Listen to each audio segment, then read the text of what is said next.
Hola, hola, hola. Buenas tardes, doctor. Buenas tardes. Buenas tardes, chicos. Disculpen la demora. Estoy de turno y a veces se complica un poco la situación. Bueno, vamos a empezar la teoría. Hoy día nos toca hacer la valoración geriátrica integral, que es un tema bastante importante, ¿no? Como yo le decía a mi grupo de práctica, ¿no? Cuando estamos frente a un adulto mayor, nuestra atención no solamente puede estar dirigida a la esfera clínica, ¿no? O sea, cuando tengamos un paciente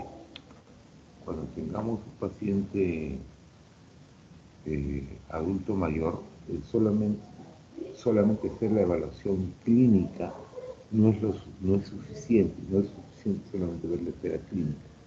También es muy importante ver las otras esferas, la esfera funcional, la esfera mental, la esfera emocional, la esfera social, ¿no?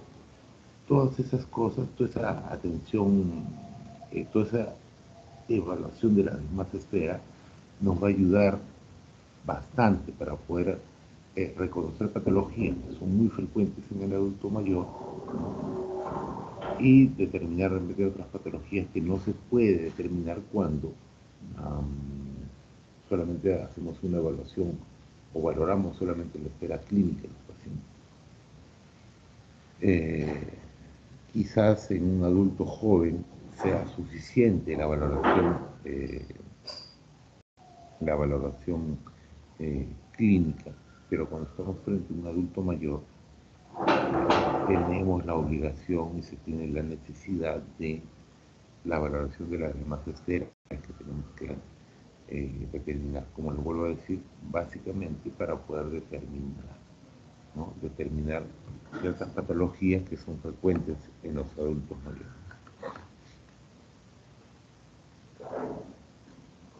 Es en base a eso, por lo cual la importancia de lo que es la valoración geriátrica integral, o como ustedes ya la conocen, supongo su grupo de práctica ya han tomado el BGI, ¿no? El BGI para nosotros en geriatría es una herramienta, así como el gastroenterólogo tiene pues, su endoscopía y las demás especialidades también tienen otras herramientas. Para nosotros en geriatría, pues, el BGI es una herramienta, ¿no? Es una herramienta para poder determinar ciertas patologías y hacer una valoración integral de la situación de este paciente, ¿no? Y pues con todo esto nos va a ayudar a hacer unos planes individualizados con el paciente, determinar ciertos objetivos con el paciente. A ver, vamos a empezar la exposición. Todos están conectados ya. El delegado.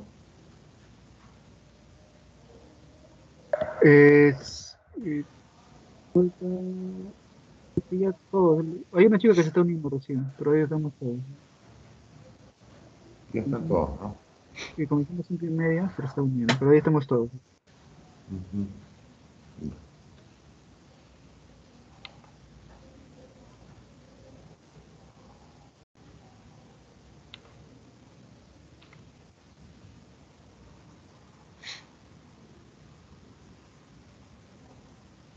¿Se ve, muchachos? Sí, doctor, se puede ver. Sí se puede ver, ¿no? Sí. Entonces, como les digo, hoy día vamos a tratar sobre la valoración geriátrica integral. A ver. El envejecimiento nos trae o conlleva a ciertos problemas biomédicos, ciertos problemas específicos, ¿no? También hay ciertos problemas mentales cuando llegan al envejecimiento, así también como problemas sociales. Problemas biomédicos, por ejemplo, que son frecuentes y muchas veces no se buscan en la consulta clínica habitual. Por ejemplo, síndromes de caída, lo que son incontinencias en las mujeres, por ejemplo, caídas en los hombres y en las mujeres, deprivación neurosensorial, disminución de la agudeza visual, disminución de la visión. Estos problemas biomédicos muy frecuentes en el adulto mayor. Dolor, sobre todo los dolores crónicos, en consecuencia de la artrosis de rodilla, la artrosis de cadera, muchas veces bastante percibidas, ¿no? Problemas mentales, depresión, ¿no? Que son problemas frecuentes en el adulto mayor, problemas sociales, ¿no? Debido a que muchos de los adultos mayores no tienen un soporte familiar adecuado. Y todo esto va a repercutir en su condición, en su capacidad, en su funcionamiento, ¿no? Y es en base a todo esto que uno debe hacer, pues diseñar un plan individualizado de atención preventiva, terapéutica y rehabilitadora con respecto al adulto, ¿no? Hay también necesidades no evaluadas del anciano. Es por eso que tenemos que aplicar la valoración integral, ¿no? Porque ya dije que había patologías muy frecuentes que pasaban desapercibidas en una evaluación clínica. Hay alta prevalencia en el anciano de necesidades y problemas no diagnosticados, como les dije, caídas, deprivaciones neurosensoriales, incontinencias, desnutrición, fragilidad, ¿no? Que no son determinadas en una consulta normal, ¿no? Y ahí están, ¿no? Las disfunciones, las dependencias reversibles no reconocidas que se escapan a la evaluación clínica tradicional. Y por ende el adulto mayor pues requiere una evaluación especial, y esta evaluación especial se llama BGI, evaluación geriátrica, ¿no? Donde nosotros vamos a evaluar al paciente no solamente la esfera clínica, sino que vamos a hacer la esfera funcional, la esfera mental, la esfera emocional, la esfera social.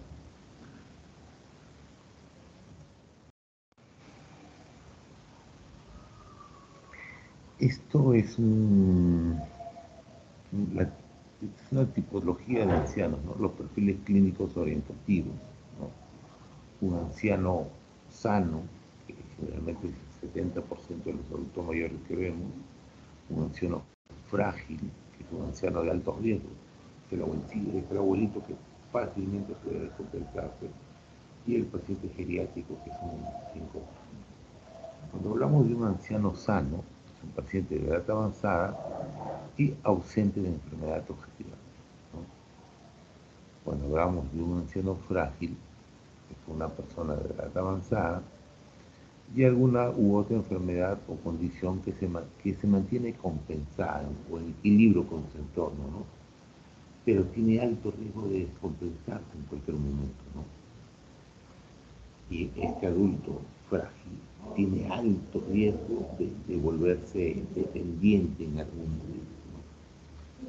Son estos abuelitos que lo vemos frecuentemente, por ejemplo, en la práctica clínica, ¿no? Son pacientitos que cuando ingresan, por ejemplo, a la hospitalización por una neumonía, qué sé yo, por alguna situación de estrés que han tenido, una neumonía, infecciones urinarias, qué sé yo, hospitalizarse, tú conversas con la familia y te dicen, no, mi papá hacía de todo, caminaba. Bueno, caminaba dentro de la casa, ¿no? Caminaba, se iba a duchar, se iba al baño, qué sé yo, ¿no? Pero era un paciente que, por ejemplo, solamente hacía sus actividades básicas, ya no hacía realmente las actividades instrumentales, ¿no? Y ese paciente que es sometido a una situación de estrés, ¿no? Como es, por ejemplo, el proceso infeccioso, la hospitalización, cuando se va de alta, ya no sale con la misma capacidad funcional con la que ingresó, ¿no? Este paciente, por ejemplo, muchas veces ya sale en silla de ruedas o sale en la camilla, ¿no? Ya no deambula, porque era un pacientito frágil que tenía alta probabilidad de volverse dependiente, ¿no? Entonces, es importante determinar este tipo de pacientes, ¿no?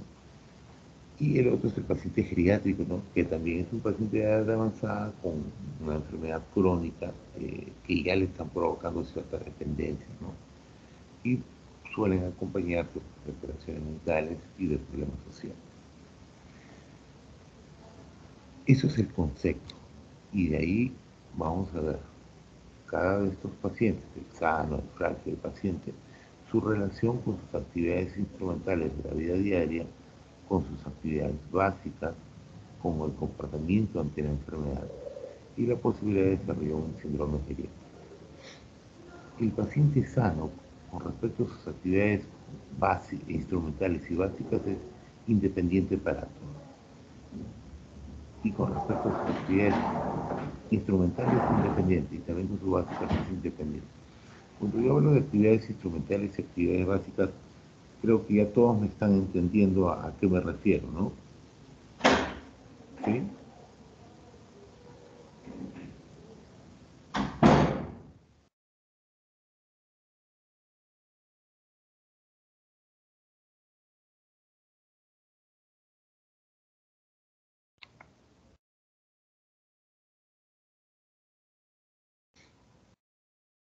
Víctor.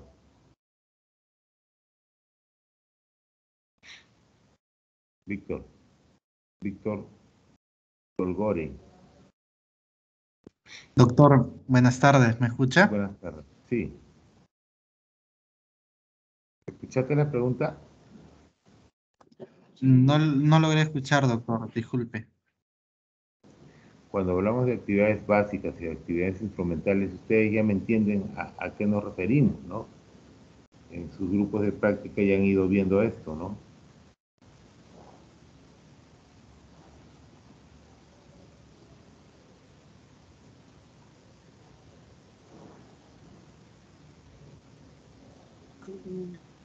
Doctor, ¿sí me escucha? Sí, te escucho fuerte y claro. Sí, usted mencionó actividades básicas, ¿correcto, doctor? E instrumentales. E instrumentales. Creo que a las actividades básicas hace referencia a la que en donde el anciano puede realizar las actividades normales, ¿no? Como es asearse, eh, movilizarse, ¿no? Caminar en el entorno donde vive, ¿no? Eso entiendo.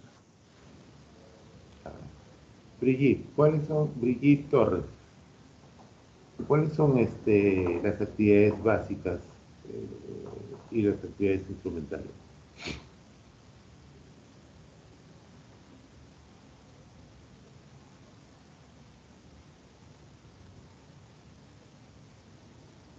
Brigitte, Grecia Brigitte.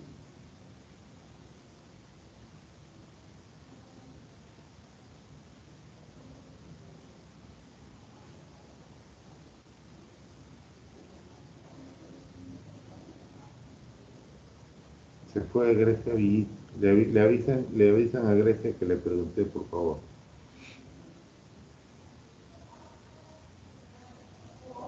Tello Mejía.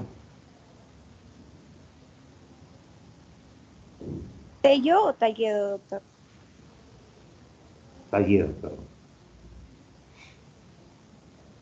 Ok, bueno, las actividades básicas pueden ser la de vestirse, comer, alimentación, Eh, eh, Tu mismo ir al nombre lo baño. dice. Ajá. Son actividades básicas, el que coma solo, el que se duche solo, el que vaya al baño solo, el que se vista solo, el que deambule solo, que sea continente, ¿no? Que sea continente tanto en la orina, en las deposiciones, ¿no? Todas son actividades básicas. Y las actividades instrumentales, Tello, Zamudio,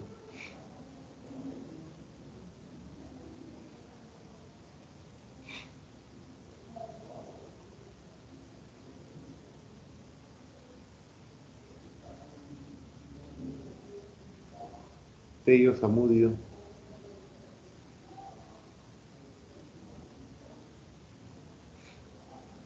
Bueno, ya son dos que nos han dejado en visto. Cerrato Sonco,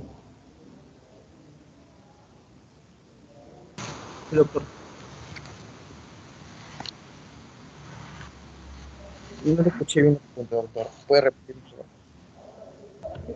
Perdón, Doctor, ¿Puede repetir la pregunta, por favor? con No escuché respecto esa a las parte. actividades instrumentales, A instrumentales se refiere más que todo a que en este caso que el anciano, ¿no? Puede ser sus cosas laborales en este caso, ¿no? Podemos cargar, ¿no? De repente también el anciano puede hacer sus cosas diarias, pero en este caso. Toledo, Sí, doctor. Bueno, las actividades instrumentales son actividades más complejas, en las cuales van a necesitar más funcionalidad, ¿no? Puede ser cocinar, manejar dinero, utilizar un transporte público, cuales les permita al anciano vivir de una manera más autónoma, en así es, diferencia de lo que ¿no? mencionaron de Entonces, las básicas. entonces, al menos esos conceptos básicos tenemos que tener, porque si no, no nos vamos a entender en la evaluación geriátrica, ¿no? Sí, sé que estás ahí,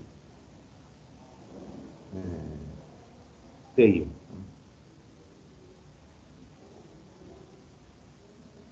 ¿Qué fue Tello? Bueno,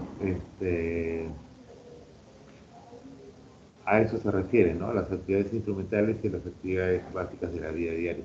Es lo mínimo que tenemos que saber para poder entender un poquito lo que estamos hablando. ¿Se llega a ver el dibujo? Sí, ¿no? ¿Se llega a ver? Se puede ver, sí. Bien. Entonces, cuando hablamos de un paciente sano, hablamos de un paciente que es independiente tanto para sus actividades instrumentales como para sus actividades básicas, ¿no? Comportamiento ante la enfermedad, baja tendencia a la dependencia. O sea, este abuelito, por ejemplo, cae mal, se descompensa, hace una neumonía, hace una infección urinaria, se hospitaliza y probablemente pues no salga dependiente. Probabilidad de desarrollar síndromes geriátricos también es baja. En cambio, este abuelito de acá, que corresponde al 20% de los frágiles, de los pacientes frágiles, eh, con respecto a las actividades instrumentales, es dependiente para uno o más actividades. Con respecto a sus actividades básicas, es independiente, miren, es independiente para todas, ¿no? O sea, como le digo, es el abuelito clásico que tenemos en hospitalización. Me supongo que ustedes que han estado haciendo la parte clínica han visto, ¿no? Cuando la familia grita, ¿no? Cuando se va de alta el paciente y la familia grita, yo lo traje a mi padre caminando, mi padre caminaba, hacía sus actividades solo. Sí, pues, hacía sus actividades, o sea, hacía realmente algunas instrumentales, hacía quizás todas sus básicas, ¿sí? Pero una situación de estrés, como es la neumonía, la infección urinaria y la hospitalización, lo volvió dependiente.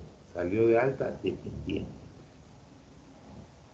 ¿Por qué? Porque era un paciente frágil, era un paciente frágil que estaba caminando al borde de la cornisa y el proceso infeccioso y nuestro propio sistema de salud le dio un empujoncito y lo volvió dependiente, ¿no? Este paciente tiene alta probabilidad de desarrollar síndrome geriátrico. Bueno, y el otro grupo de pacientes, que son los pacientes geriátricos, que ya hemos dicho que eran pacientes de edad avanzada, con alguna enfermedad crónica, que ya le provocan dependencia, ¿no? Ya no tiene, por ejemplo, él ya no, sus actividades instrumentales ya no hace, ¿no? O es dependiente para una o más. Sus actividades básicas de la vida diaria, por ejemplo, ya tiene dependencia de una o más, ¿no? Y tiene, por ejemplo, comportamiento hacia la enfermedad, tendencia a mayor progresión de la dependencia, ¿no? Y posibilidades de desarrollar síndromes geriátricos son muy altas.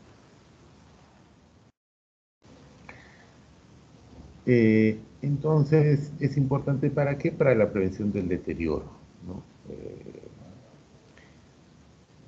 Sobre todo en este paciente, ¿no? En este paciente frágil. Este paciente frágil tiene muy alta la posibilidad de entrar a una incapacidad y luego una invalidez, ¿no? Rápidamente este paciente puede volverse dependiente, ¿no? Ante una situación de estrés.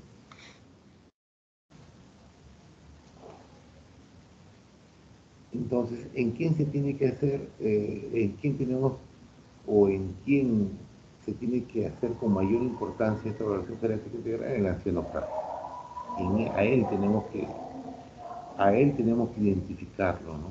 La evaluación geriátrica está dirigida para identificar a este paciente, para poder decir, ah, no, este es un paciente frágil, ¿no? Y con él hay que tener bastante cuidado, ¿no? ¿Qué es la valoración geriátrica? Es un proceso diagnóstico, acuérdate que es un proceso diagnóstico, es multidimensional, es interdisciplinario, ¿no? Multidimensional, ¿por qué? Porque le hemos dicho que no solamente es la evaluación clínica, sino es la evaluación funcional, la evaluación mental, la evaluación emocional, la evaluación social, ¿no? Interdisciplinario, porque no solamente lo hace una sola especialidad de geriatría, nos apoyamos en psiquiatría para ver la parte mental, para ver la parte emocional, nos apoyamos también en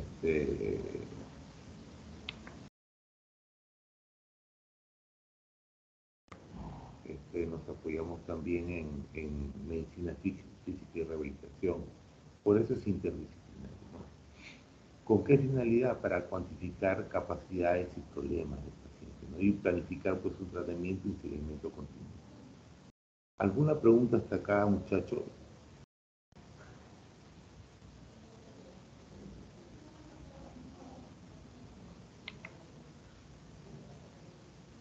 Sánchez, ¿alguna pregunta?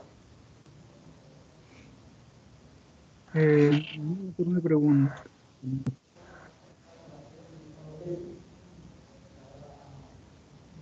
Tito Flores, Doctor, ¿alguna pregunta? no, doctor, no, claro.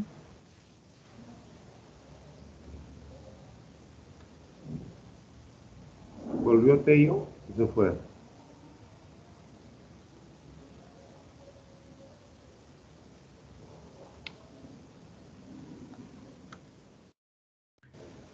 Sí, Está está levantando la mano, Lucía. Ay, viendo su audio, parece que está fallando. dile que no se preocupe, que sí me di cuenta que estaba ahí. Bien. ¿Cuáles son los objetivos de la evaluación geriátrica? El objetivo es mejorar la exactitud diagnóstica en base a diagnósticos cuádruples, ¿no? Lo que yo le decía, la parte clínica, la parte funcional, la parte mental y la parte social. Descubrir problemas tratables no diagnosticados previamente, problemas que no los puedo diagnosticar o que no que en la práctica clínica eh, diaria, ¿no? Establecer un tratamiento cuádruple de acuerdo, adecuado y racional a las necesidades del anciano. Ese es básicamente el objetivo de la evaluación geriátrica integral.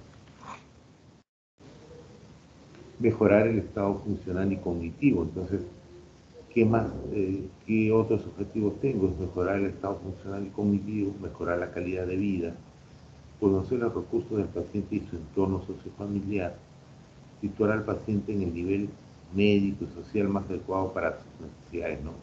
Evitando siempre que sea posible la dependencia y con ello reducir el número de ingresos hospitalarios y de institucionalización, ¿no? Y por último, tratar de disminuir la mortalidad. Ese es el objetivo de la valoración geriátrica,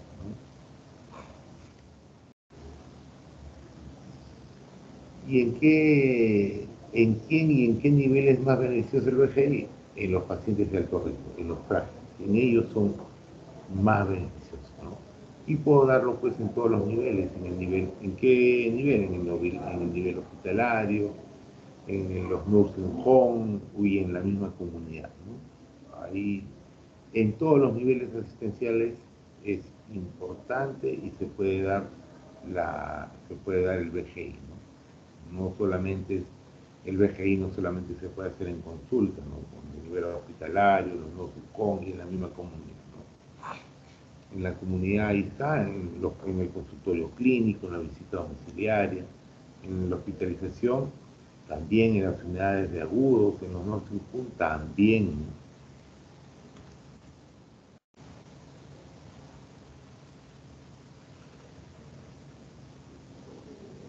¿Cómo se sistematiza esto del BGI?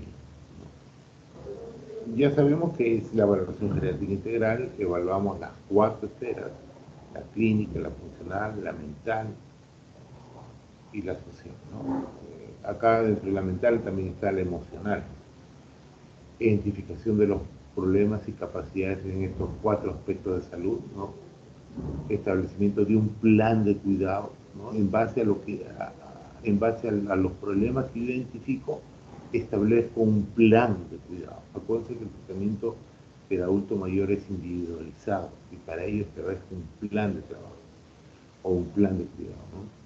Desarrollo y seguimiento a medio y a largo plazo del plan de cuidado con revaluaciones pues periódicas, ¿no? Tengo que hacer revaluaciones periódicas para ver si estos pacientes pues van mejorando, ¿no? ¿Cuáles son los componentes? Ya creo que hasta la saciedad les estoy diciendo cuáles son los componentes de la valoración clínica. Ahí tengo que ver pues las enfermedades, repercusiones en el estado de salud, las complicaciones, sus posibilidades terapéuticas, evaluar presente de síndrome geriátrico, ¿no? La valoración funcional, grado de la autonomía de sus actividades básicas, de sus actividades de la vida diaria, no tanto las básicas como las instrumentales. La valoración mental, tanto la parte cognitiva, para ver si tiene deterioro cognitivo o no este paciente, o puede tener de repente una demencia, y la evaluación emocional también para ver realmente si el paciente tiene depresión, que es una situación muy, muy frecuente en los adultos mayores, ¿no? Y la otra esfera es la valoración social, ¿no? Relación con su medio y detectar situaciones ambientales de fragilidad, ¿no? Acuérdense que muchos de los adultos mayores, y sobre todo en nuestro país, son de alto riesgo social. Uno, porque no tienen pensión, la gran mayoría, son personas que se han dedicado a trabajar en forma independiente y no tienen una pensión cuando lleguen a la vejez, ¿no? Otros no han tenido hijos, no tienen ningún soporte familiar, o han tenido 10 hijos, pero ninguno está acá. Entonces, en nuestra sociedad peruana, y la gran mayoría de los adultos mayores son de riesgo social alto, ¿no? Ya lo hemos visto, las 4 esferas. ¿Cuáles son los elementos de la evaluación clínica? Conocimiento. Para hacer una valoración clínica hay que tener conocimiento de la medicina geriátrica. Estamos hablando de la esfera clínica. Muchas veces los adultos mayores o las patologías en los adultos mayores no se comportan, por ejemplo, como un adulto joven. Por ejemplo, yo puedo tener un paciente adulto mayor que llegue a la emergencia con un cuadro de dolor abdominal difuso, ¿no? Y puede tratarse de un infarto, puede tratarse de una neumonía basal, cosa que no va a suceder de repente en un paciente adulto joven, o en un paciente adulto, ¿no? En un adulto joven, pero en un adulto mayor es una caja de Pandora, puede ser cualquier cosa, ¿no? Por eso que dice que hay que tener un conocimiento de la medicina clínica. El uso de elementos clásicos, la historia clínica es indudablemente nuestra primera herramienta de todas maneras. El enfoque por problemas, correcto abordaje de los síndromes geriátricos y una evaluación dinámica de las prescripciones, ¿no? Eso es lo que tenemos que tener en cuenta cuando hacemos la evaluación.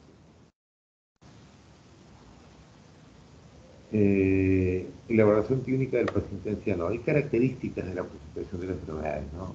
Acuérdense que los pacientes tienen pluripatologías, tienen falla renal, tienen falla cardíaca, o son diabéticos con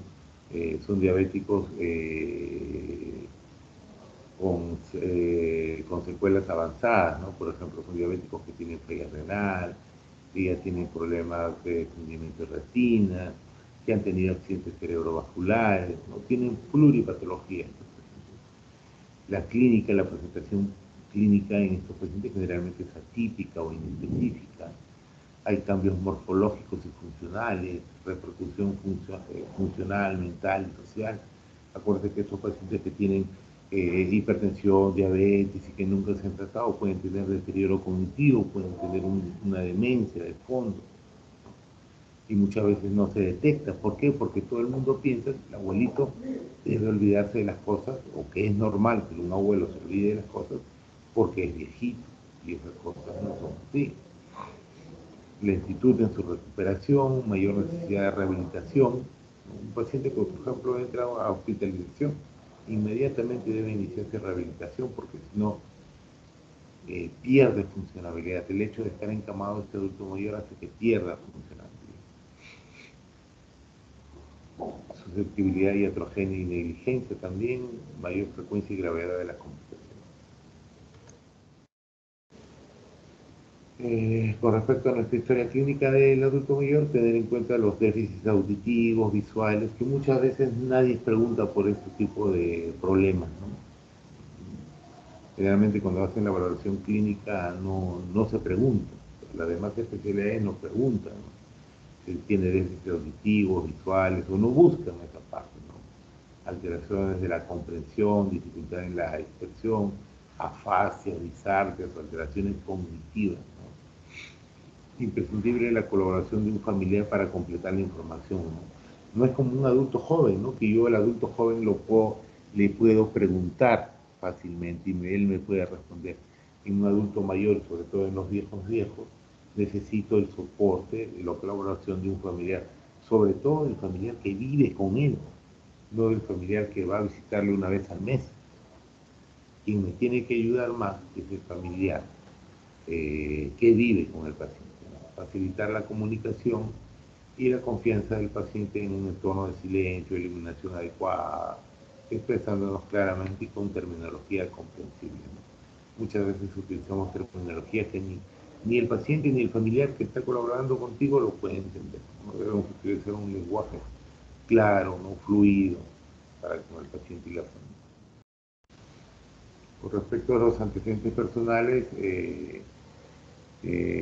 muchas veces estos pacientes pueden ser sintomatologías pobres y larvadas, con frecuencia no existe síntoma guía o principal, achacan muchos síntomas a la vejez, como les decía, no se olvidan de las cosas, no es normal porque es viejito, se para cayendo, no es normal porque es viejito, le duele todo el cuerpo, no es normal porque es viejito, no ven los carros viejos cómo se malogran a cada rato, te dice la familia, no me entiende mi papá, ¿no? Entonces, ese es uno de los grandes problemas, ¿no? Que pensamos que el abuelito se cae porque es viejito, que se olvida las cosas porque es viejito, ¿no? Entonces, eso muchas veces no ayuda también en el tema de la evaluación, ¿no?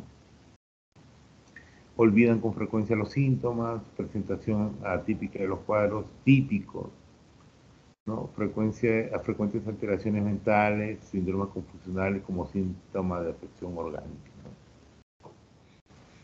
¿no? Y el análisis por aparatos y sistemas que debemos hacerlo normalmente. Hasta llegar y tener en cuenta que estos son los síndromes geriátricos que al final tenemos que estar buscando cuando atendemos a estos pacientes o cuando hacemos el RGI.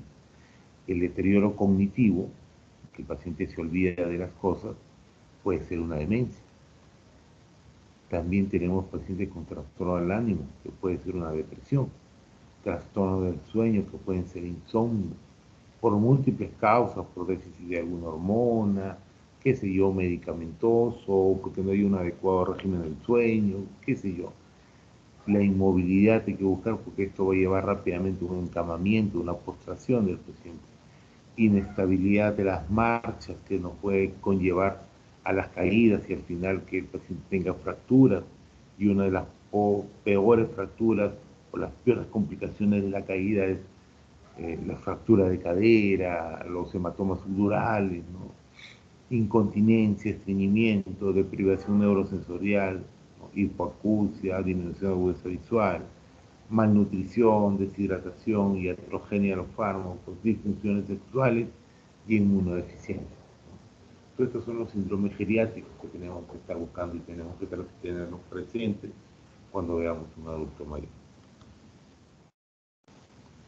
Bueno, con respecto a la exploración física, como se hace normalmente la persona, como hemos aprendido, o como se hace en las personas, en los niños, en los adultos jóvenes, igual en los adultos mayores. Con respecto a la evaluación farmacológica, deben documentar todos los medicamentos que consumen. Acuérdense que los abuelitos, no sé si alguno de ustedes tienen algún familiar, un abuelito que esté en el seguro social, ¿no? Pasa por cardiología, sale con su bolsa de medicamentos. Pasa por cardio, sale con otra bolsa. Pasa por neurología y sale con otra bolsa y la vuelve. Al final, ninguna especialidad se toma la batuta para la atención de este paciente, ¿no? Cada especialidad solamente ve sus indicaciones, ¿no? Entonces el abuelo sale de gastro con 5 medicamentos, sale de neuro con 5 medicamentos, sale de cardio con 5 medicamentos. Al final el abuelo acaba tomando 15 medicamentos, que muchas veces, en vez de ser beneficioso para el paciente, genera una serie de reacciones adversas, ¿no? Evaluar si hay un uso inapropiado de los medicamentos, ¿no? Evaluar posibles reacciones medicamentosas, interacciones medicamentosas, ¿no? Por los motivos que les estoy manifestando. ¿Alguna pregunta hasta acá?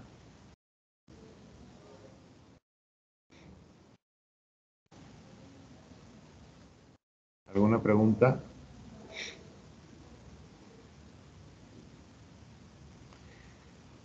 El objetivo de esta evaluación clínica es cualificar y cuantificar las enfermedades sintomáticas, identificar las desconocidas, evaluar cómo afectan la función y decidir y planificar la intervención más adecuada. Y evaluar la presencia de los síndromes geriátricos. Esto es la valoración clínica. Ya hemos visto la valoración clínica, ahora vamos a ver la valoración funcional.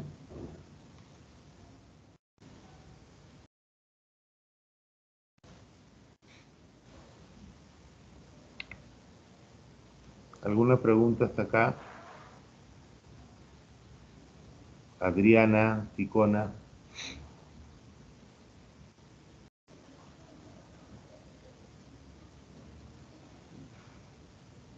Adriana, Bueno,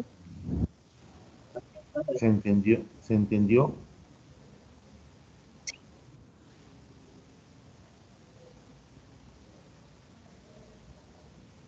¿Se entendió, Adriana?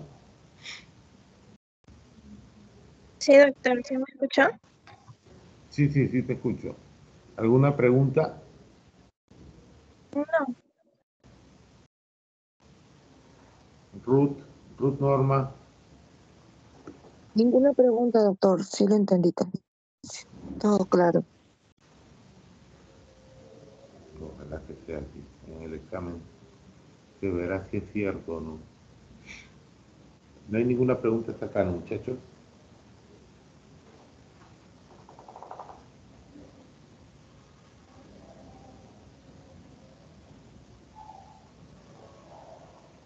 Bueno, continuamos.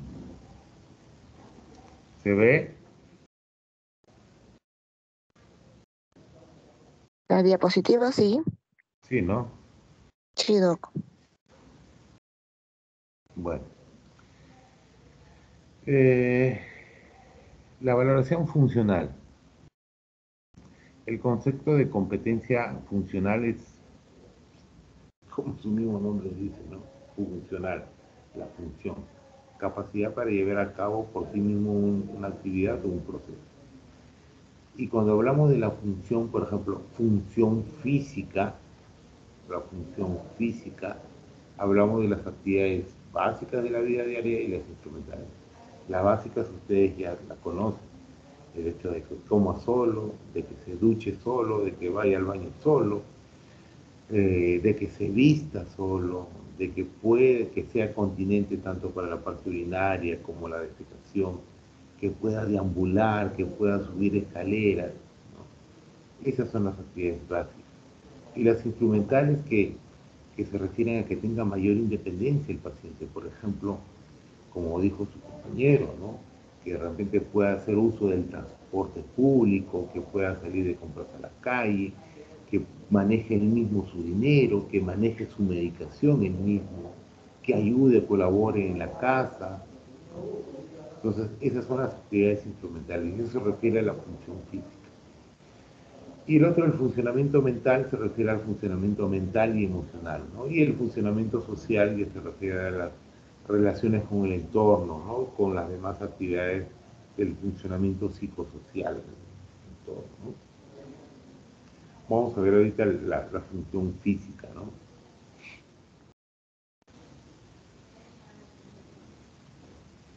Con respecto a la valoración de la capacidad funcional, el declive múltiple de órganos y sistemas, por ejemplo, si se altera, por ejemplo, la función cardíaca, la pulmonar, la musculoesquelética, cualquiera de estos órganos, nos lleva a un deterioro de la función física y una disminución de la capacidad funcional, y al final nos lleva a una dependencia. Y sí, si yo tengo un paciente con una falla cardíaca avanzada, esto me puede generar al final una hipertensión pulmonar secundaria a mi falla cardíaca, ¿no? Esto va a hacer que el paciente no camine ya, ¿no? Su deambulación ya no sea la misma. ¿Por qué? Porque le va a generar disnea, cansancio, se va a agotar el paciente. Y esto va a generar que el paciente pues se vuelva mucho más dependiente, ¿no? Entonces, al final disminuye su capacidad funcional, disminuye su capacidad motora, y esto lo va a llevar pues a una dependencia, ¿no?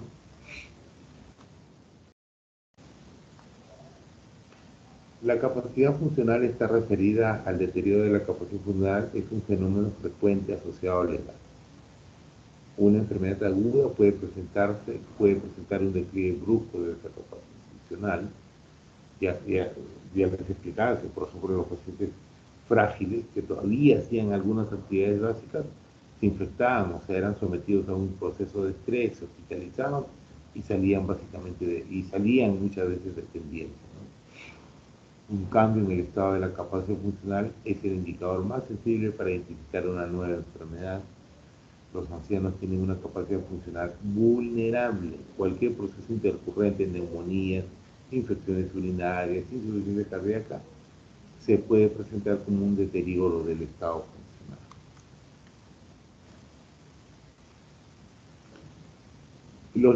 Estos son los niveles de la capacidad funcional, ¿no?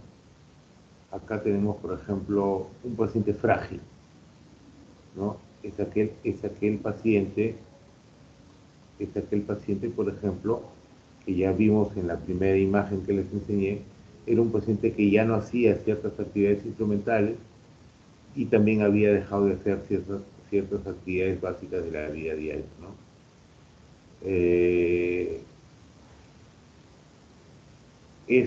¿No? Había dejado de hacer ciertas actividades instrumentales y ciertas actividades básicas, ¿no? Entonces, esto al final, si el paciente era sometido a una situación de estrés, que era la hospitalización o la infección que lo descompensaba, fácilmente se volvía dependiente, ¿no?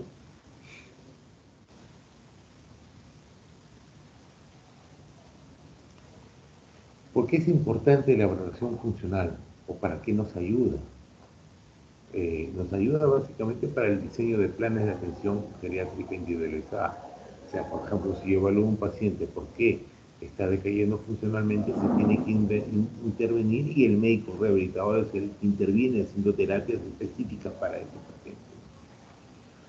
También acuérdense que la funcionalidad está relacionada con mortalidad. A menor capacidad funcional, mayor probabilidad de muerte. Baja la capacidad funcional, aumenta la posibilidad de muerte. ¿Ya? Pesquisaje de alteraciones del estado de salud con fines preventivos. El deterioro funcional está asociado pues a mayor mortalidad, lo que ya les dije, institucionalizaciones, hospitalización, incapacidad y utilización de los servicios sanitarios.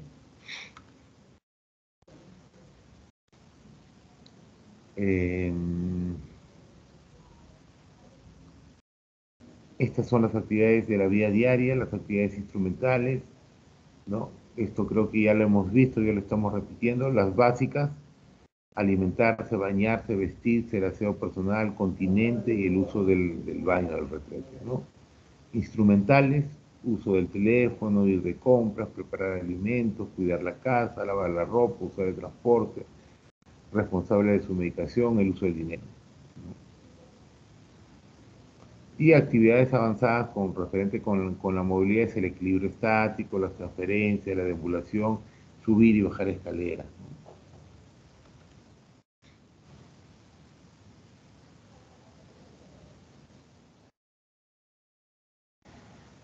También debemos hacer una evaluación de las actividades avanzadas, por ejemplo, ver las actividades de ocio y el tiempo libre, qué es lo que están haciendo, qué es lo que hacen, actividades religiosas o actividades de socialización, actividad física y deportes, porque muchos adultos mayores todavía hacen deporte, cuidados de otros, ¿no? Trabajo y encargos, transporte y viajes, ¿no?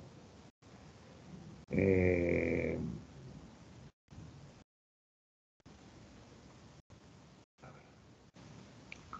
Evaluación de las actividades instrumentales, ¿no? Son actividades necesarias para vivir independiente, ¿no? Miden la adaptación al entorno, o sea, cómo el paciente, cómo el adulto mayor se relaciona con su entorno, ¿no? La mayoría incluyen, o sea, los test que tenemos incluyen entre 5 y 9 actividades, aunque algunos incluyen hasta 50, ¿no? Por ejemplo, lo que más utilizamos nosotros es el Lawton y Brody, ¿no? La escala del Lawton y Brody, ¿no? Que mide la capacidad y tiene un buen coeficiente de reproductibilidad. Como yo le he dicho siempre a mis grupos de práctica, ¿no? Lo importante es, ustedes pueden encontrar múltiples escalas, pero sí lo que tienen que ustedes ver cuando utilicen una escala para valorar, por ejemplo, actividades instrumentales, que tiene que ser una escala que haya sido validada, que sea validada y que se utilice pues en los diversos en las diversas países, ¿no? Que haya sido validado a la lengua española, ¿no? Al español, porque hay instrumentos que no han sido validados, ¿no? Podemos tener el último instrumento que ha salido hace un mes, pero no está estandarizado. Si yo hablo de ese instrumento nuevo que ha salido, un profesional de Chile no me va a comprender, uno de Colombia tampoco. Pero si yo hablo, por ejemplo, de la escala del Lawton y Brody, el profesional de Chile y el de Colombia me van a entender, ¿no? Tiene que ser validados y estandarizados estos instrumentos, ¿no? La discapacidad de las actividades instrumentales es una transición entre la independencia y la discapacidad grave. Predice riesgo de institucionalización, riesgo de otros síndromes geriátricos, como caídas, malnutrición, incontinencia, ¿no? Riesgo de que ese individuo no se vea satisfecha sus necesidades, ¿no? Eh, Esto con referente a las actividades instrumentales, ¿no? Bueno, las actividades instrumentales ya lo habíamos visto. Con respecto a las actividades básicas imprescindibles para la sobrevivencia, todas las escalas incluyen el bañarse, el vestirse, usar el retrete y la alimentación. Acá tenemos al CATS, al Bartel, al Kennedy, a la incapacidad de la Cruz Roja, ¿no? Como le digo, generalmente todos, la gran mayoría trabaja con Bartel y CATS. Bartel nos ayuda mucho para hacer seguimiento a los pacientes. Pacientes que se hospitalizan, por ejemplo, en áreas de ortogeriatría, que ingresan por fractura de cadera, nos ayuda bastante en lo que es seguimiento de estos pacientes. El CATS no, el CATS me ayuda a determinar realmente cómo está sus actividades básicas de la vida diaria, pero no me ayuda para hacer seguimiento, ¿no? Las tareas dependientes de las extremidades inferiores son las primeras en sufrir las consecuencias de la discapacidad, ¿no? Estas son las actividades instrumentales.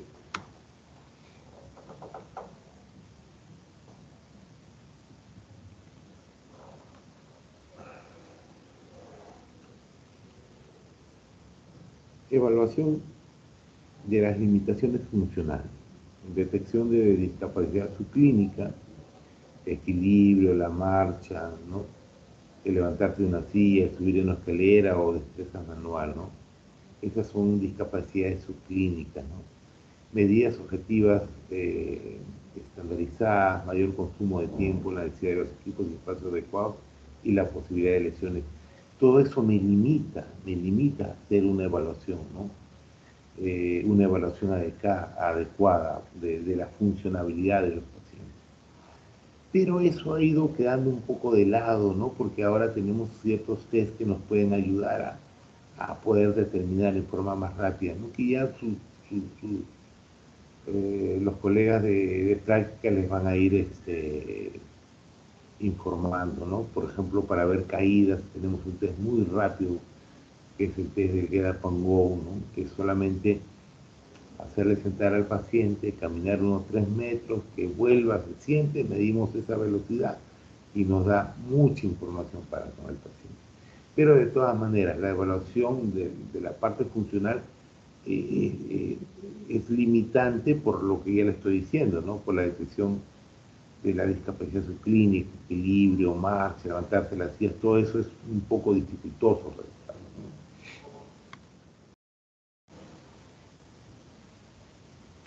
A ver, importancia de las actividades básicas, su detección e intervención. Yo detecto que está alterado la parte del baño, el aseo, el vestido de la alimentación, terapia ocupacional. Terapia ocupacional. Si detecto que la movilidad, la deambulación, el uso de escaleras está alterado, fisioterapia. Que hay problemas en la continencia urinaria, en la continencia fecal, estudio y tratamiento médico y de enfermería, ¿no? Estudio por qué tiene la incontinencia, qué es lo que está pasando.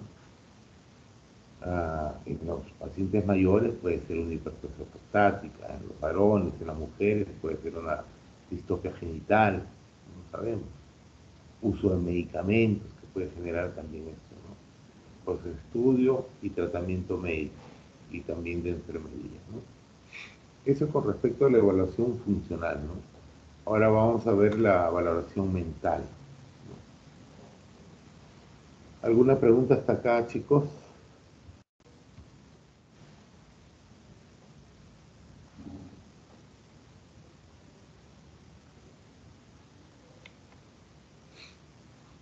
¿Alguna pregunta, muchachos? Víctor Ángel.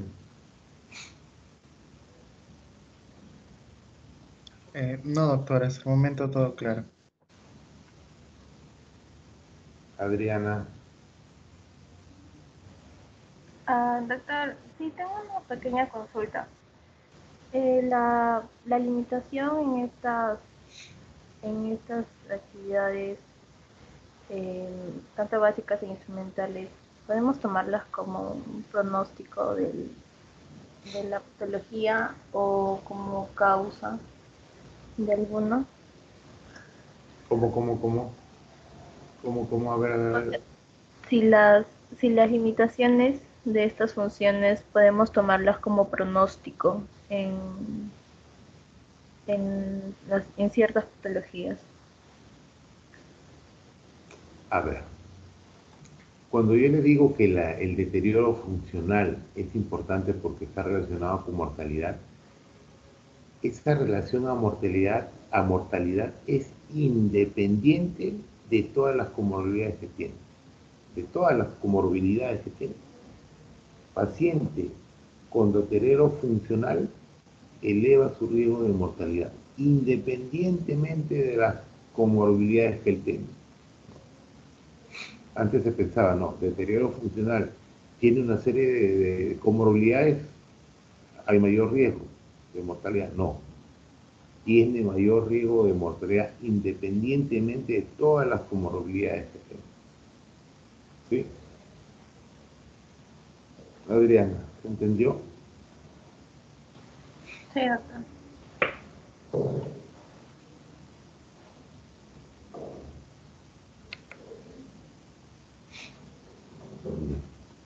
Entonces ahora vamos a ver la esfera mental.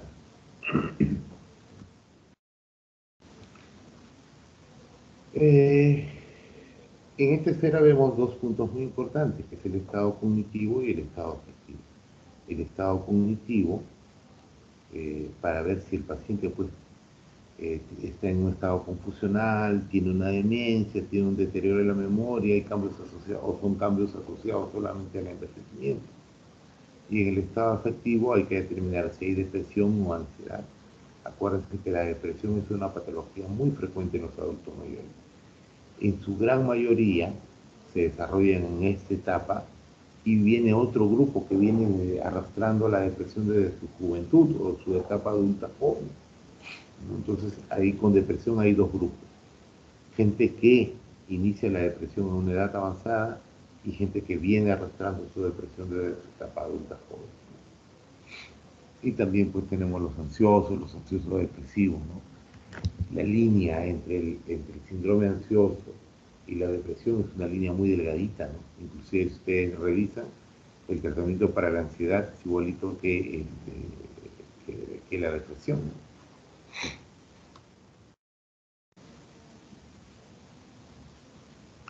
Bueno, ¿cuáles son qué instrumentos tengo para evaluar el estado mental, ¿no?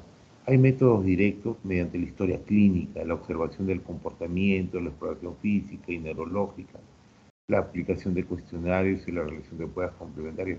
Básicamente nosotros hacemos pues esto, la aplicación de una serie de cuestionarios que tenemos, ¿no? También hay métodos indirectos como son los realizados al familiar o al cuidador del paciente, ¿no?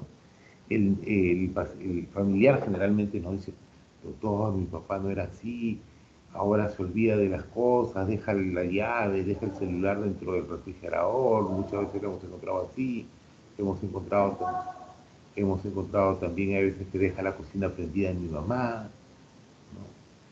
Entonces, esos son métodos indirectos, ¿no? De ver, o si no te dicen, doctor, mi papá no era así, era una persona muy responsable, muy respetuosa. Ahora hemos visto que se pelea con todo el mundo, se pelea con los vecinos, está enamorando a a las chicas jóvenes, ¿no? Entonces, ese es el método indirecto,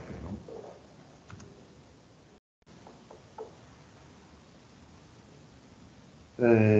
La valoración cognitiva no es un diagnóstico, claro, porque por ejemplo yo si determino si el paciente tiene deterioro cognitivo leve, moderado, severo, eso no es un diagnóstico, es una situación. Esa situación me ayuda, me obliga a buscar qué es lo que está causando esa situación de deterioro cognitivo. Si es un deterioro cognitivo moderado o severo, tengo que ver, ¿es una demencia? Este deterioro cognitivo es a causa de un hipotiroidismo, de una depresión, de déficit de vitamina B12, ¿qué cosa es? Que mira, no es un diagnóstico, sino una situación que revela la existencia de un problema, cuyo diagnóstico ha de establecerse con prontitud para adoptar las medidas terapéuticas. El 72 y 80% de los casos de déficit, sobre todo los leves a este nivel, pueden pasar de ser percibidos si no se emplea algún sistema de detección del mismo. Y pues, muchas veces la gran mayoría del deterioro cognitivo leve pasa desapercibido, todo el mundo piensa que es normal. Normal que el viejito se olvide las cosas. ¿Por qué? Porque está viejito, ¿no? Donde ya empieza a darse cuenta la familia es ya cuando comienza, cuando son moderados o severos. Cuando ya se olvidan el celular, la llave dentro del frigider, dejan la cocina prendida, o el viejito que era una persona muy respetuosa está enamorando a la vecina, ¿no? Está espiando a la empleada, le mete la mano a la empleada. Entonces ahí recién la familia se da cuenta,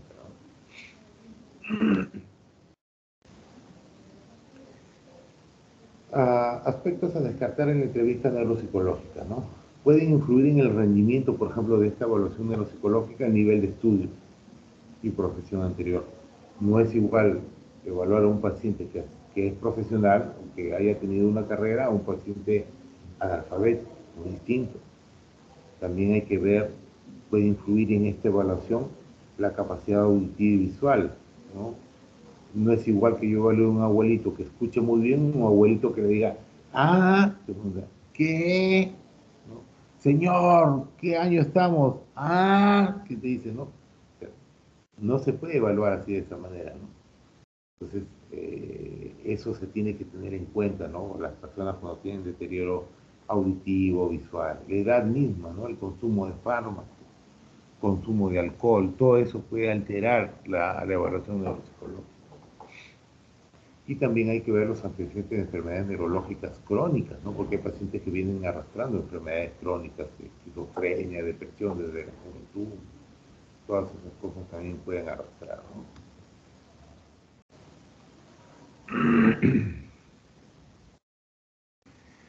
Bueno, como les decía, no hay una serie de escalas que tenemos para evaluar el deterioro cognitivo. Hay las escalas de screening, como por ejemplo el Pfeiffer, que es solamente 10 preguntas, el Minicock, la prueba del reloj. Y hay escalas más específicas como el Minimental, ¿no? Que son de 30 preguntas, ¿no? Y otras escalas que acá está en la lámina, ¿no? También nos pueden ayudar, ¿no? Pero las que más utilizamos como screening es el Pfizer, el Minicock, la prueba del reloj, y los otros que utilizamos son el Minimental, que es el Holstein, ¿no? Que es lo que nosotros generalmente utilizamos. ¿Alguna pregunta hasta acá?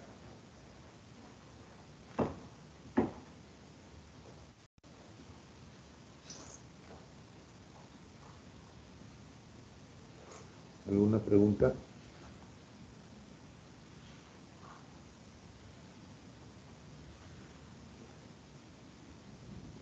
Un segundo, por favor, un segundo.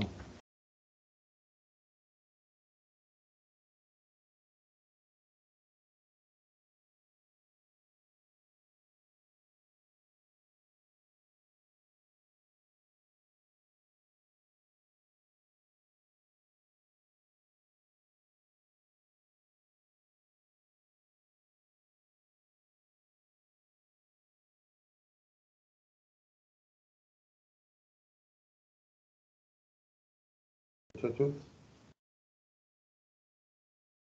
Sí, le escuchamos, Doc. ¿sí? ¿Todo claro? Sí, ¿Todo doctor. claro? Bueno, y con respecto a la valoración emocional o afectiva, debemos descartar, como les dije, y es muy frecuente. Es muy frecuente la depresión en los adultos, ¿no? Y para eso tenemos la escala de depresión geriátrica del Guillain-Barré. Tenemos Guillain-Barré de 30 preguntas, de 15 preguntas y de 5 preguntas. Esta es la escala de Guillain-Barré, que es la de 15 preguntas. Para aplicar esta escala, pues no lo voy a aplicar a la primera consulta del paciente. Tengo que tener cierta familiaridad con mi paciente, que tenga la confianza de poder conversar con nosotros y se aperture, ¿no?, con nosotros para poder hacer estas preguntas, ¿no? Ahí es mucho más enriquecedora la prueba, ¿no? Porque si de a buenas a primeras, pues nadie me va a responder adecuadamente, ¿no? Y por último tenemos la valoración social. La valoración social es bastante importante, porque hay que ver el entorno, las condiciones de vivienda, la relación de convivencia, a la atención con respecto al cuidador principal, si tiene o no, la economía y los ingresos. Como les digo, en nuestro país esta situación es muy dificultosa debido a que muchos en nuestro país han sido independientes y no tienen pues no tienen pensiones, ¿no?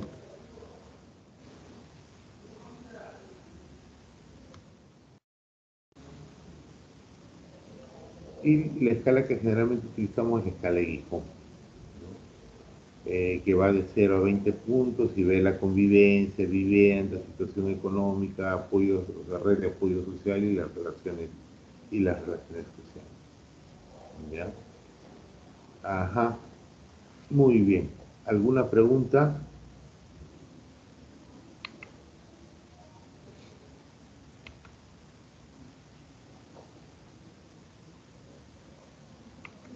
¿Alguna pregunta, muchachos? ¿Se entendió?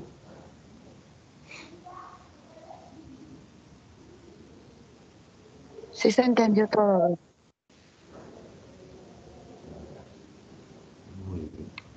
Entonces, lo que yo quiero que ustedes se lleven acá, de esto, ¿cuánto? Una hora creo que nos hemos demorado, es que aún cuando estemos frente a un adulto mayor, no solamente debemos hacer la valoración clínica, sino también la valoración funcional, mental, emocional y social, porque eso me ayuda a determinar patologías que no las puedo determinar en una evaluación clínica normal.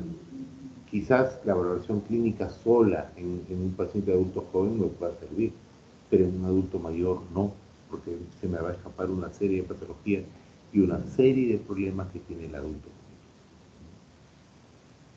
A ver, ¿no hay preguntas, muchachos? Angie, Telledo.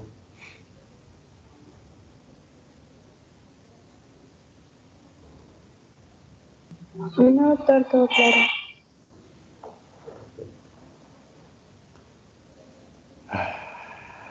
Ya. ¿Quién tiene seminario? Brian, doctor. Brian, Yo, Brian. Tú vas a hablar sobre, prevención en geriatría. perdón, Y prevención en geriatría me tocó el tema. ya. Comparto, ¿no? Sí. 20 minutos, Brian, ¿ah? Ah, ya.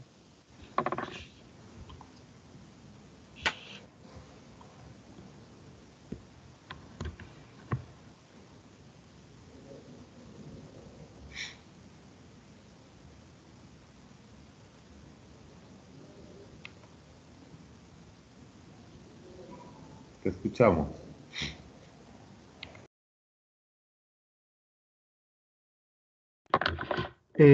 Ya, bueno, el tema del seminario es prevención en geriatría.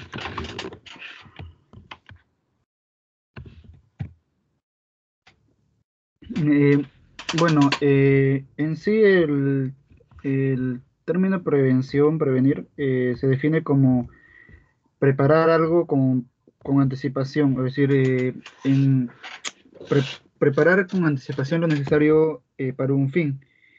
Es decir, hay que anticiparnos a un mal o impedir una cosa, pero en relación a la salud, entonces lo definiríamos como eh, decir que prevenir es anticiparse y evitar una enfermedad o sus secuelas. Con respecto a la prevención, vamos a encontrar la prevención primaria, secundaria y terciaria.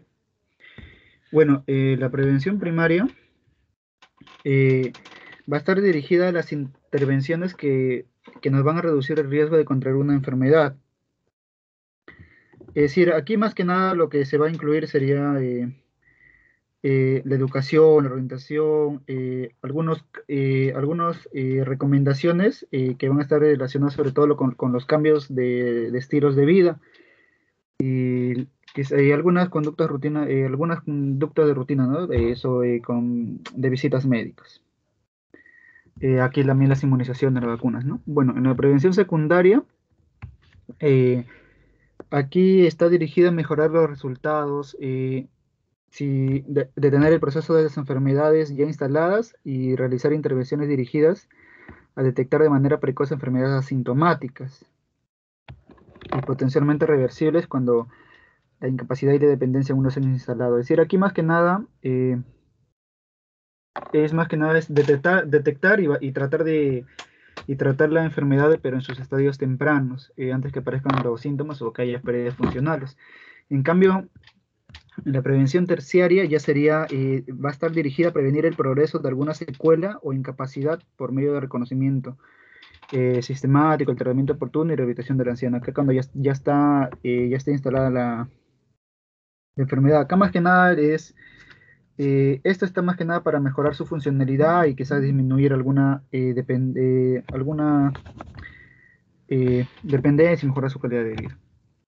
Bueno, en la prevención primaria vamos a encontrar que van a estar sobre todo relacionadas con los cambios con los cambios en el estilo de vida. Entonces, uno de los más importantes sería el ejercicio físico. Aquí recomiendan que al menos 20 minutos de actividad aeróbica al día, 3 veces por semana, y ejercicio de estiramiento y balance 2 veces por semana. Más que nada los ejercicios físicos, resumiendo, uno de los beneficios sería que nos ayudan a prevenir los eventos cardiovasculares y osteoporosis, permiten una adecuada elasticidad y fuerza muscular. Bueno, con respecto al régimen dietético, nos recomiendan que las grasas totales deben de ser menor al 30% y las grasas saturadas menor al 10% del total de calorías. El sodio menor al 2,4 gramos por día, cloruro de sodio menor a 6 gramos por día.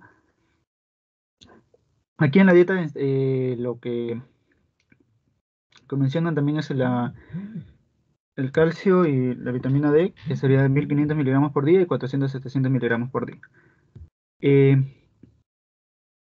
Con respecto a las fibras vegetales, 25-30 miligramos por día. Aquí más que nada nos ayudaría, por ejemplo, a disminuir las enfermedades cardiovasculares y la hiperlipidemia, el sodio, el cloruro de sodio, reducir la presión arterial en los hipertensos, el calcio, vitamina D, mantener la densidad ósea, ¿no? Que sobre todo las personas mayores. Con respecto al ácido fólico, la adecuada ingesta de vitamina B12, a prevenir las anemias, sobre todo del tipo carencial. Vitamina E, seleno, ingesta de antioxidantes, prevenir enfermedades crónicas degenerativas y las fibras vegetales que nos nos ayudan a prevenir la constipación y el cáncer de colon. Bueno, aquí también uno de los factores que juega bastante serían los hábitos tóxicos, ¿no? Como el alcohol. Aquí recomiendan que la máxima cantidad de etanol sería en los hombres menor a 30 mililitros por día y en las mujeres 15 mililitros por día. Aquí más que nada nos ayudan porque nos van a prevenir eventos cardiovasculares y reducen la hipertensión.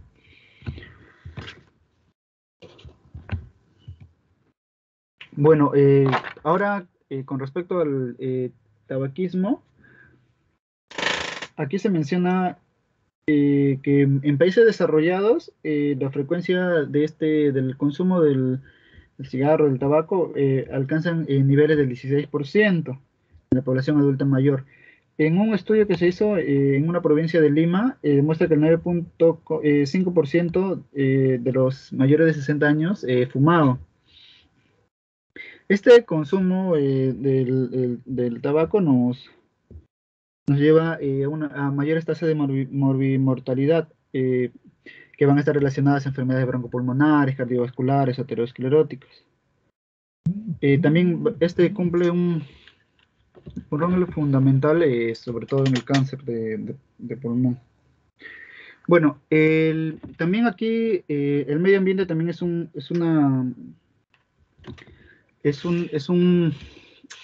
sería una manera de prevención, porque aquí vamos a ver que acá incide bastante sobre lo que sería la exposición solar, quizás la exposición a carbón, compuestos arsénicos, que más que nada este contacto con estos compuestos arsénicos, ya sea carbón, van a estar relacionados con el cáncer de piel y el cáncer pulmonar. Aquí lo que se recomienda serían el uso de protectores solares y evitar el consumo de alimentos enlatados, preservantes, evitar la exposición a humo de cigarros. Con respecto a las inmunizaciones, lo que vamos a encontrar serían las vacunas antitetánicas. Aquí esta vacuna va a ser primordial en los adultos mayores, y sobre todo si estos ya no han sido inmunizados anteriormente, ¿no? Como sabe, las vías de entrada principalmente de esto sería por heridas, úlceras, gangrenas. Entonces, aquí se demostró en un estudio serológico que el 40% de los adultos mayores de 60 años van a carecer de niveles preventivos de anticuerpos. Aquí recomienda que la vacuna debe ser administrada cada 10 años si se tiene la seguridad de que la persona ya ha recibido las dosis iniciales completas. O de otra manera serían 3 dosis en un periodo de 8 a 12 meses. Bueno, la vacuna para la influencia bueno, las neumonías por las influencias son una causa muy importante, ¿no? De mortalidad en estas personas adultos mayores. Entonces, aquí mencionan que la protección de la vacuna se va a lograr de 1 a 2 semanas después de la inmunización, pero esta duración de la inmunización dicen que es variable. Entonces, se recomienda colocar una vacuna anual a los adultos mayores de 65 años. Y la vacuna para neumococo, eh, más que nada esta neumonía va a ser una de las principales causas de admisiones al hospital, ingresos a los hospitales y sobre todo de mortalidad en los pacientes, ya he dicho, ¿no? Aquí, eh, estas tasas de mortalidad van a ir aumentando de acuerdo aumenta la edad. Aquí las recomendaciones serían que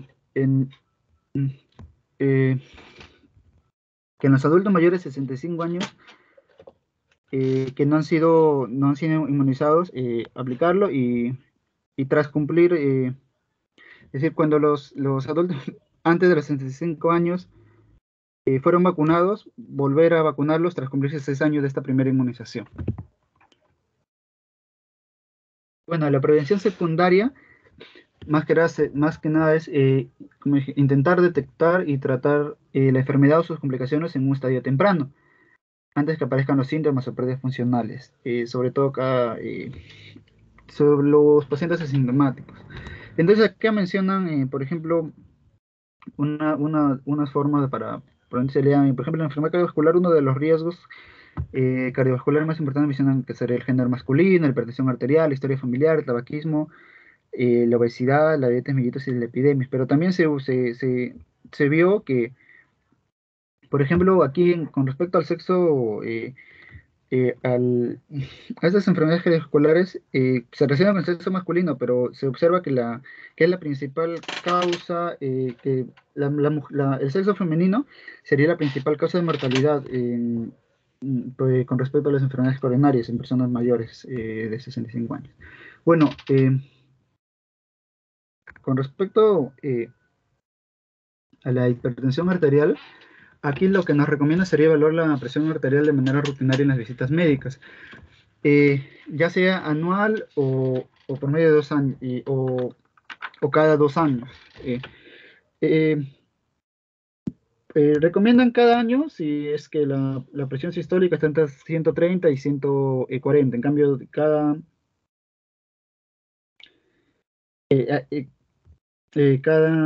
año si está entre 130 y 140. Y cada 2 años si están menores de 130 o 180. Bueno, aquí si la hipertensión ya va a estar instalada, se recomiendan terapias farmacológicas o no farmacológicas, que serían los cambios en los estilos de vida. Por ejemplo, aquí en el cáncer de colon, recomiendan hacer el examen de sangre oculta heces anual y rectosigmoidoscopía cada 3 a 5 años, pero a partir de los 50 años. Esto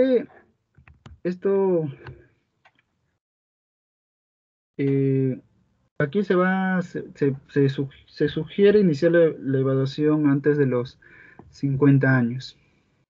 Y para mencionar sobre el cáncer de mama, este cáncer de mama, el despistaje de estas mujeres asintomáticas nos va a disminuir la mortalidad de manera importante. Aquí se sugiere que las mujeres mayores de 50 años se realicen mamografías cada 1 a 2 años. Aquí también nos sugieren enseñar las maniobras de autoevaluación y realizarlas de manera mensual en mujeres mayores de 20 años. Este es un esquema donde se ven con respecto a las intervenciones, por ejemplo, en el examen de mama, se recomienda de manera anual de los 65 años, pero no recomiendo mayores de 75 años. Igual mamografía, Papá Nicolau. El tacto rectal también de manera anual a partir de los 60 años. El de sangre oculta en heces, que ya mencioné, sigmoidoscopía. Bueno, y la prevención terciaria va a estar dirigida especialmente a aquellos pacientes que van a sufrir de enfermedades crónicas, es decir, ya están establecidas estas enfermedades o muy bien las secuelas de estas enfermedades agudas o la combinación ya sea que se presenta de manera aguda o crónica. Bueno, aquí más que nada en, los objetivos que se va a dar en esta prevención terciaria lo dividen en la prevención de la evolución de la enfermedad, de iatrogenia, de accidentes y rehabilitación. Aquí, con respecto a la evolución de la enfermedad, va a estar dirigido a aquellos pacientes con enfermedades crónicas. Aquí, más que nada, se debe basar en el manejo multidisciplinario y la educación del paciente acerca de su enfermedad y sus consecuencias. Por ejemplo, acá en las patologías crónicas, osteoporosis, diabetes mellitus, enfermedades coronarias, presión arterial. Aquí este sería el manejo, suplemento de calcio, vitamina D, ejercicio, dejar fumar, terapia farmacológica. Ya esto nos va a prevenir las fracturas.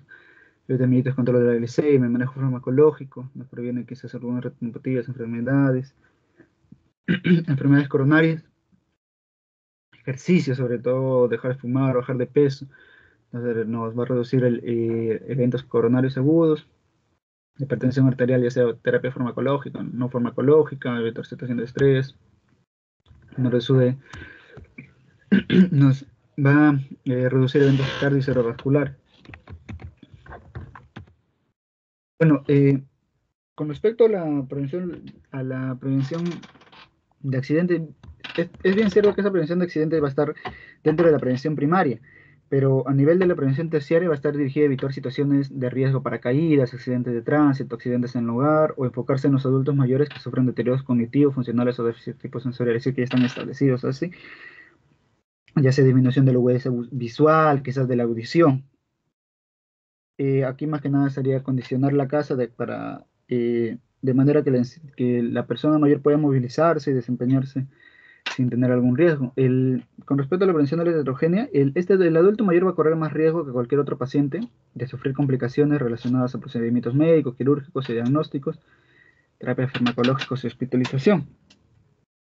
Esto se va a deber sobre todo porque la persona adulto mayor, conforme aumenta la edad, presenta mayormente una gran variedad de patologías, es decir, la polipatología o quizás la polifarmacia, que sería más de 3 fármacos y la disminución del rango terapéutico, eso bastante sobre las dosis y los efectos adversos que nos producirían algunos.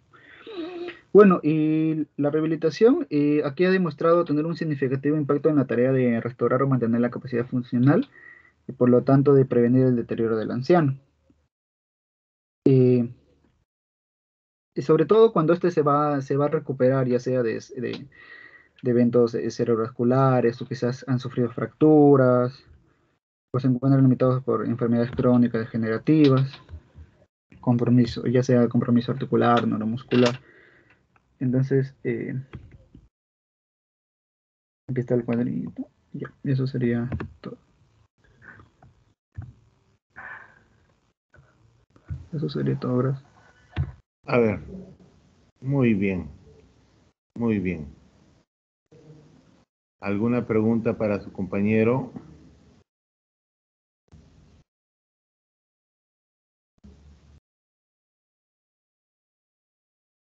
Miren la importancia que tiene cada nivel con lo que se refiere a las prevenciones, ¿no? En el nivel primario, secundario y terciario, ¿no? Y cada uno dirigido a tales situaciones, ¿no? ¿Hay alguna pregunta?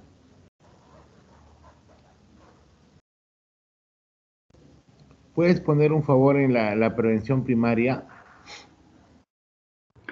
Ya, doctor. Ahorita comparto.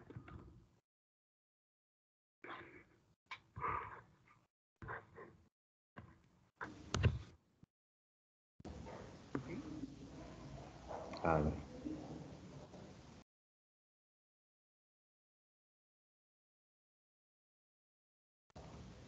A ver, retrocede, retrocede.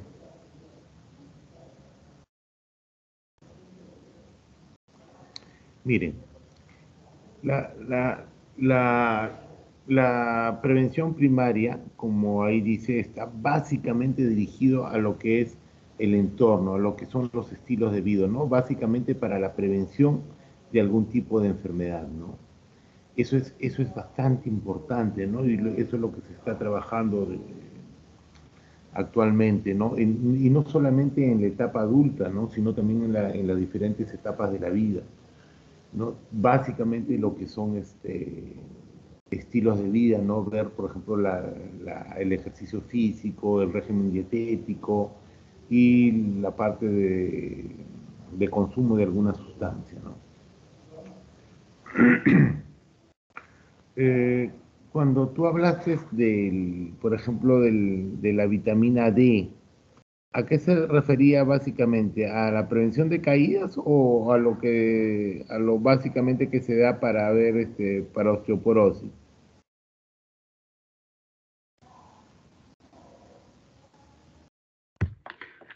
Ya, con la vitamina D, más que nada para prevenir, ya sea osteoporosis, sí, mm, en sí, en sí,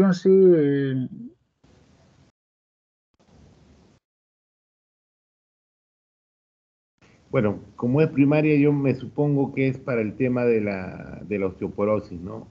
Porque habla de calcio 1500 y vitamina D de 400 a 700. que ahí sobre todo, lo que me acuerdo que era sobre todo esto lo recomendaban en mujeres que después de la menopausia, era lo que mencionaban Ah, para... ya, ya, ya.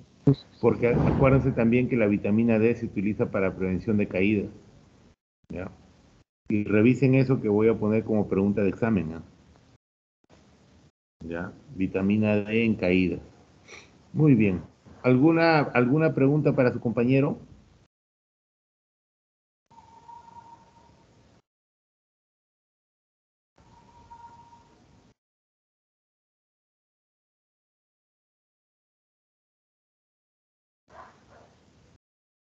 ¿Alguna pregunta?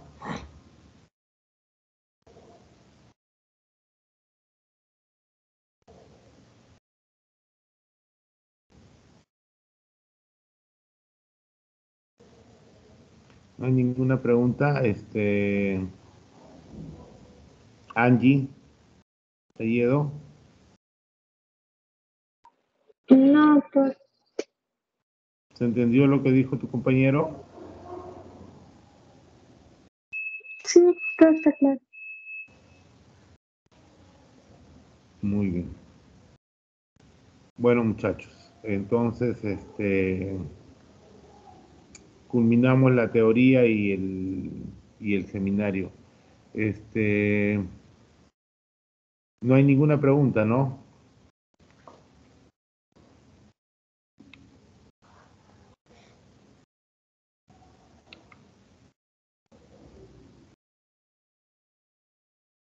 Doctor, Sí.